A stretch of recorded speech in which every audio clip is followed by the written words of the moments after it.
Hello everyone, this is going to be a fun session. We are going to talk about body language and we'll talk about how people perceive others and how they can also use that to perceive themselves when it comes to the way they use their hands, body, face, when it comes to discussions, interviews and so on. And we'll also give some tips about some body language tips when it comes to interviews. So again, we're going to cover facial expressions, we are going to cover hand-based expressions, a mix of facial and hand-based expressions. We'll talk about how you can put all of it together and have a very positive interview stance and impress recruiters.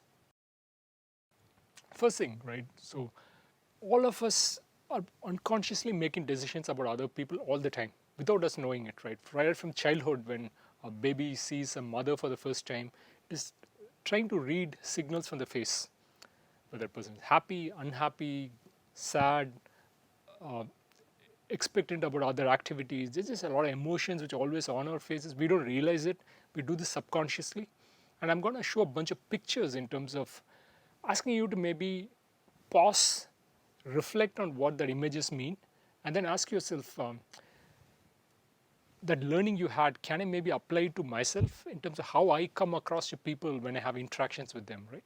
So maybe the way I perceive others is how others are going to perceive me. So ask yourself, do I show some qualities which are out there in these pictures? And how do I manage my image? Okay, so we have two pictures out here. So try to guess which one looks more arrogant, which one looks more critical.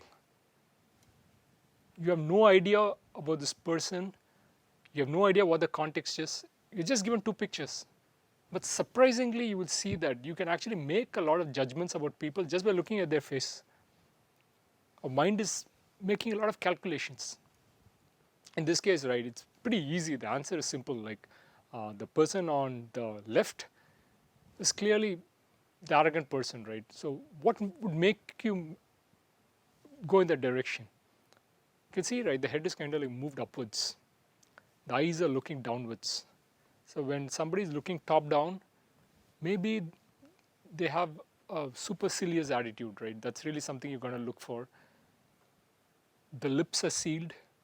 Looks like they don't want to talk about anything. So again, just looking at that, you'll feel like, oh, there's something like this guy's thinking too much about themselves, right? So there's again, it may be right, may not be right, but you're subconsciously making up these ideas as you look at this picture. Let's look at the other picture.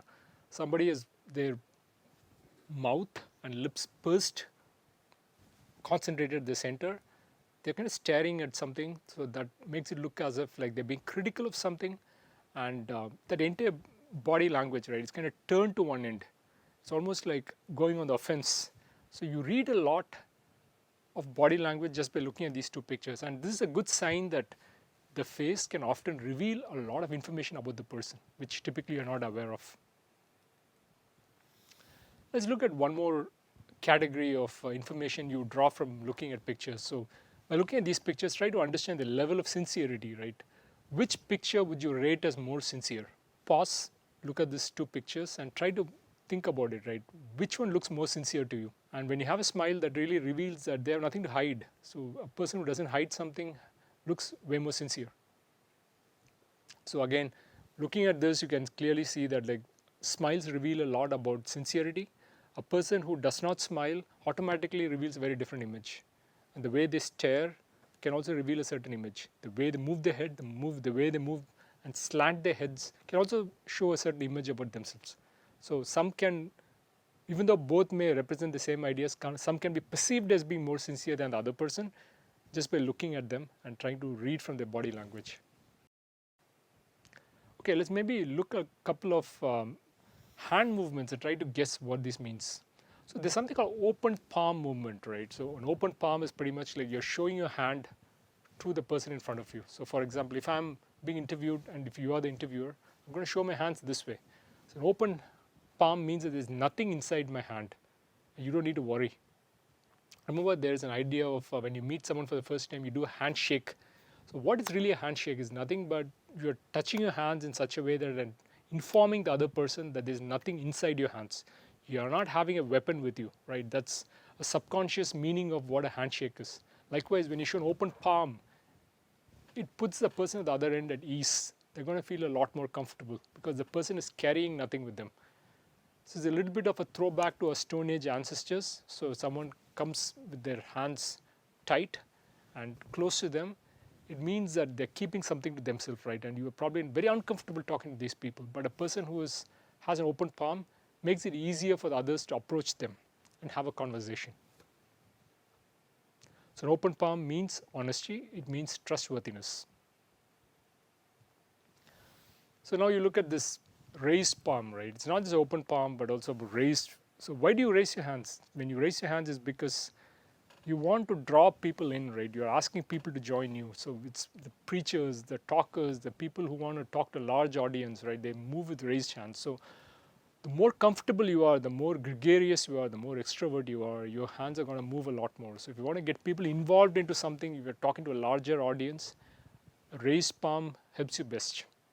That means a person feels very comfortable. They're probably more of an extrovert. And these are again signs you can read from just seeing raised palms. It's a simple thing as raised palm. It's a downward palm, right? So this image out here, why do you use a downward palm, right? Because you're trying to control the situation. Like that's a subconscious reading of a downward palm. So when you're looking at these downward palms, you're basically trying to bring a situation under control. You're trying to exert your dominance on the scenario. So subconsciously when you're talking, if you're using the hands in this manner, it's like you're trying to control the situation, right? You're trying to control the interviewer, and that may not be perceived well by the person talking to you. Be very thoughtful about how you come across. So it's like you don't want to use these hand movements a lot when you're talking to someone. Try to move it upwards. Try to show your hands instead of having a down palm. Try to have an upward turned palm, and try to expose your palms to the person you're talking to, because that will make you look more sincere. They'll make you look more of an extrovert, make you look more comfortable. And all these factors can subconsciously guide the interviewer and recruiter when it comes to making hiring decisions. So this is something called a precision grip, right, where your thumbnail and your hand, your fingers are kind of locked in this form, and then your other fingers are all joined together. So it's like when you're showing this format, you're talking about like precision, you're talking about exactness. So a person who wants to be very, very clear in what they say, if they're dealing with a very complicated matter, if they're trying to bring a resolution to that issue, they may tend to use fingers in this manner. So if you're going to use this, it is talking about precision, it's talking about control. It's a good sign, it's a very good sign you may want to use during interviews. But again, it's very important how you use it, right? Are you hiding it? Are you using it openly? All these things also matter. So this is called a precision grip. Remember what this grip is. There's another grip called a power grip, where you kind of fold your hands in this manner, right? So it's like you pretty much, your fingers are all clamped inwards, then your thumb is also side by side. So it's like this. This is called a power grip. So a power grip can look very threatening to someone in front of you. So if you're talking to an interviewer and using this power grip, it's almost you're going to hit them, right? So that's the subconscious message you're trying to portray. That will not be perceived well if the person is sitting right in front of you and you're trying to act this way. It's not good for you. So it's like, be aware of how you can come across. So especially if both your hands are clenched, it makes you look even more dangerous than you normally are. So if you may come across as being super aggressive even when you don't mean to be. So again, just be aware of this body language.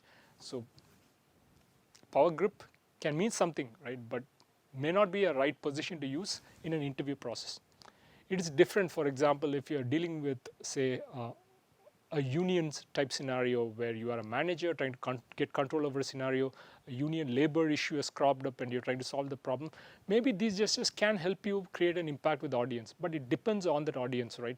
When you're interviewing and hiring, this is not probably the right strategy to use. So use it in a calculated manner in the right scenario, not during the hiring process.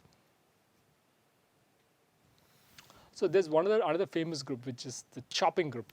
It's like this, right? Like you keep your hands downwards like this, then you talk about like this. This is a good thing you can use. This, like, if basically when you're orienting it towards the interviewer and talking about issues you've solved in the past, it can make it look very good, right? It looks like this precision grip out here. Having it in this manner, you can also move it this way. This chopping grip can make you a powerful communicator. So just be aware that this is also a good thing to use.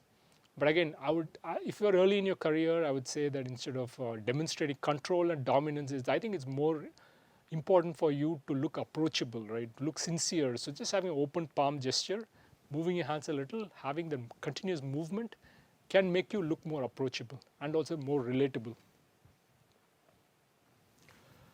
So this is called a steeple, and if you move it downwards, it's called a lowered steeple. So this is a lowered steeple.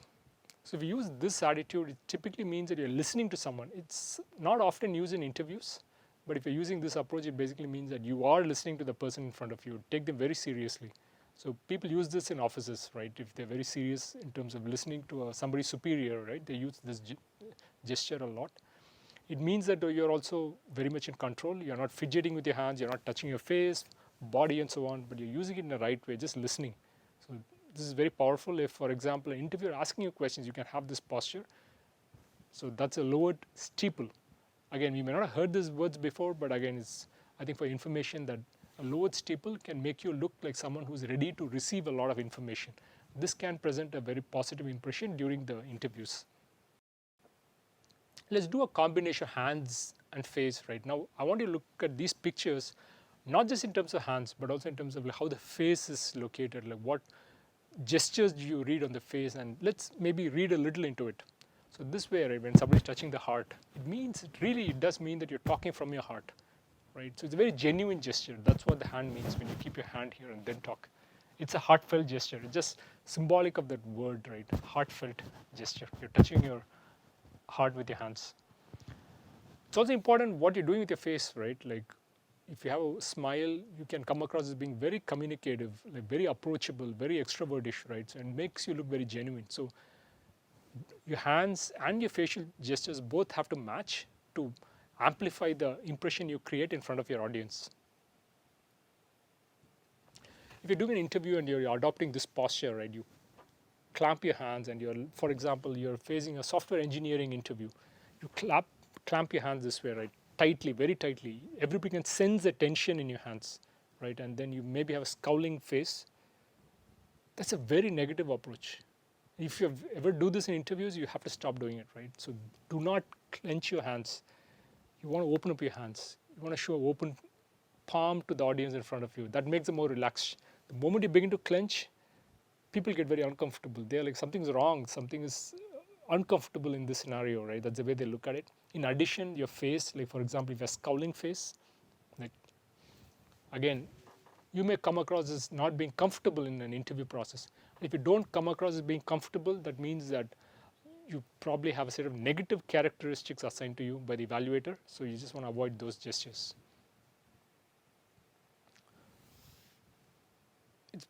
It's pretty dangerous to point fingers this way. So look at this picture, right? This is like a classic example, right? If you're going to point fingers this way, like it's highly threatening in nature. Like people are not comfortable with this sort of gesture, especially when there's a scowl on your face and you're like pointing fingers this way. Like nope, you don't do that in interviews, right? You are not going to use these sort of gestures because maybe could be used by someone who's super senior in the organization talking to a very low or junior person, but even there it's not okay to use these sort of gestures. So the modern workplace, these sort of gestures are just not okay. So just be thoughtful if you're ever going to point fingers this way.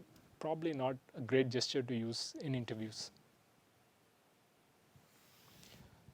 But let's take a step back, right? Like when I say take a step back, I'm moving my hand this way. So this makes you look more comfortable, right? You're moving your hands, it's free, open, and if you're not hiding anything, right? Everything with you is open to the other person. You have a smile on your face. The more you smile, the more your hands are open. Everybody is going to feel comfortable. You are going to feel comfortable. The interviewer sitting in front of you also going to feel comfortable. So this is a good attitude to have during interviews. This is called a straddling pose. A straddling pose is where, this is called akimbo. It's A-K-I-M-B-O, where you keep your hands to your side and you're standing, looking down. So it's a little bit of like top-down. In the first slide we had, we talked about the top-down approach, a supercilious, arrogant approach. Plus your hands on by your sides in this manner. Akimbo, not a great stance to have when you're talking to people from within your company, especially your managers, your seniors, and so on. Is that it doesn't put you in a good spotlight. It just makes you look very arrogant, somebody who's standoffish and who's trying to exert dominance over others, right? You want to be known as someone who's relatable, approachable, who's comfortable meeting people and talking to them, right? You don't want to stand out too much as a person who's uncommunicative. So again, if you're, for example, before the interview process, you're meeting an interviewer, having a quick chit chat and moving around with them, try not to have these super powerful, dominant poses, because that could hurt your overall evaluations. It's a defensive gesture. I mean, it's not completely bad, but I'm just saying that this can be perceived in a certain manner. For example, if you're looking down, right, your eye is not towards the recruiter, you're looking down. That's not a good thing, right? Ideally, during the interview process, your eye of the recruiter and your eye should always be meeting each other, right? That's honesty, that's openness. The more you look elsewhere, you are going to look confused. If you look down, it means that you're not sure what you're saying and you're frightened of being caught. Maybe you're lying, that's why you're looking down, right? People read all sort of meaning into these gestures, so avoid looking down. That's like a number one tip. And the second thing is, I mean, this is a very defensive posture. You're just trying to cover yourself. It's called a fig leaf posture, where you cover your body, especially the bottom part of your body. So be aware that it can be looked at as a very defensive posture, where you're trying to maybe hide something. So again, this can make you feel comfortable, but the person watching you is like, there's something wrong in this scenario. Maybe this person is not as comfortable as they should be, right? It could be a bit of a negative impression. So these are again more defensive gestures. So these gestures, like where you fold your arms, right? This is a classic defensive gesture, right? Like it's totally not okay in an interview to either cross your arms or cross your legs. Do not cross. It makes you look very, very uncomfortable. It makes you look very defensive. Don't do this, right? Keep it open, right? Keep your hands open. Keep an open palm, right? This is what you should be doing. If you've like, instead of opening and showing it, like if you show your teeth, it's not a bad thing, right? People, it makes you look way more comfortable, and people are also relaxed. But then if you just clutch your lips, seal it, it looks like you're hiding something, right? Like that's the idea, that don't purse your lips. And if you're trying to cover, when you talk, if you're going to cover your mouth with your face and with your fingers, it just means that you're not sure what you're saying. You're maybe very uncomfortable. Maybe you're saying things you do not know. So it makes you look, again, unsure, discomforted, and does not paint a good impression. Like with crossing your legs, like the worst case scenario is you cross your legs and cross your arms. That's bad, right? That just does, you shouldn't be doing that in interview process at all. So just be aware that this is how interviewers perceive you. If a person is like, has a hand here, they're like lost, closing their eyes, it means that they don't want to be in the present, right? They want to disappear from this present and go to a different location. They don't want to be there. They're extremely uncomfortable. So that's the image. If somebody gives you an assignment and you're like clutching your head and looking down and trying to solve the problem, that's not the way you do it, right? That does not paint a very positive impression. You got to be looking at the interviewers on their eyes. If possible, just make sure that you come across very comfortably and doing your work in such a way that you don't bend your eyes too much and don't hide in the papers, right? Because you want to look comfortable in front of a recruiter. This idea, right? When you move your hands and if your body, like the two things which come across in this picture, one is that the body is not towards the person, right? It's trying to move away from the person, which means that the person wants to move on. They are done with that specific person they're talking to. Moving hand, this means that you're pushing the person out. You're done with the person. So don't, like if you're really talking to someone, face them, look at them on their eye. Do not look away. And the more you look away, it makes you look bad. That's the facial part of it. The hands showing, if you push in this direction, means you're pushing them out. So again, be careful about not pushing the interviewer out of the picture. You want to include them as part of the conversation. So you need to be pulling them in rather than pushing them out all the time. Okay, so how do we put all of this together? We'll talk about maybe some interview stanzas, right? A couple of slides to close this conversation. So some tips when you go for an interview, right? We talked about lots of ways you can be perceived. So you learned a lot, but let's just maybe rehearse some very important tips, right? You want to warm up a little. Before you go for an interview, you want to relax your body as much as possible. So there's some deep breathing, which Indians call pranayama. This is something which the US folks use a lot. Even the CIA, for example, uses this deep breathing, right? Take a deep breath, hold it inside for like 4 seconds, then exhale for 4 seconds, then again inhale for 4 seconds. So it's called a 4-4-4 technique. So do that. That's like pranayama, right? Where you're relaxing yourself. Relax yourself. Be feeling very comfortable in front of an interview process. Try to be as confident as possible. Look at the eyes when you talk. We talked a little bit about it. And then when you're sitting, right, don't lean too much forward. It's not good.